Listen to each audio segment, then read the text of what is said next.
সুপ্রিয় দর্শক মণ্ডলী, আসসালামু আলাইকুম।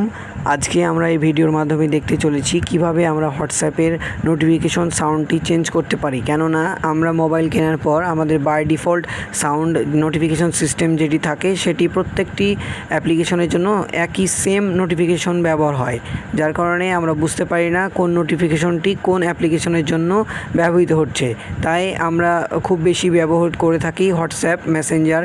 এর মধ্যে আজকের এই ভিডিওতে আমি দেখাতে চলেছি কিভাবে আপনি আপনার মোবাইলে থাকা হোয়াটসঅ্যাপের নোটিফিকেশন সাউন্ডটি চেঞ্জ করতে পারবেন, যার ফলে আপনি আলাদা করতে পারবেন কোনটি কোন অ্যাপের জন্য নোটিফিকেশন স্পেসিফিকভাবে হোয়াটসঅ্যাপের জন্য। তো চলুন কথা না বাড়িয়ে শুরু করা যাক।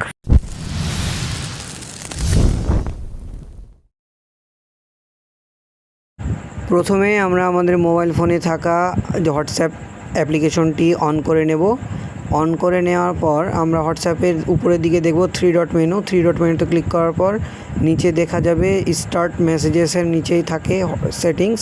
তো আমরা সেটিংসের মধ্যে একটা ক্লিক করব। সেটিংসের মধ্যে যাওয়ার পর এবার দেখব সেটিংসের মধ্যে স্ক্রল ডাউন করলে দেখব যে চ্যাটস, ফেভারিটস, এরপরে আছে হচ্ছে নোটিফিকেশনস।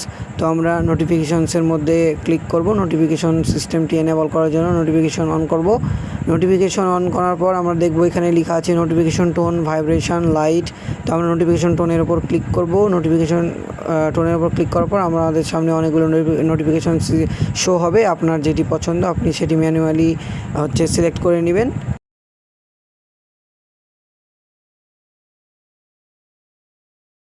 তো আমি আমার হোয়াটসঅ্যাপের সাউন্ডের জন্য ম্যাজিক যেই নোটিফিকেশনটা আছে সেটি এনেবল করলাম। এবার ব্যাকে আসার পর দেখব যে নোটিফিকেশন টোনের নিচে সেই নোটিফিকেশনের নামটি শো করছে কিনা। এরপরে কনফার্ম হওয়ার জন্য আমরা ব্যাকে আসব। ব্যাকে আসার পর আমরা যদি দেখতে চাই তাহলে আমরা আবার পুনরায় সেটিংসের মধ্যে যাওয়ার পরে নোটিফিকেশন টোনের মধ্যে যাওয়ার পরে দেখব যে সেটি আসলেই ইনেবল হয়েছে কিনা। ইনেবল হয়ে গেছে, এখানে লেখাটা দেখা যাবে যে নোটিফিকেশনটা আপনি সেট করলেন। এরপরে আপনি সেটি কনফার্ম হয়ে গেলেন।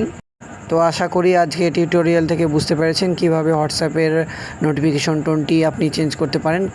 আশা করি কোনো সমস্যা হবে না। কোথাও কোনো সমস্যা হলে অবশ্যই কমেন্ট বক্সে জানাবেন।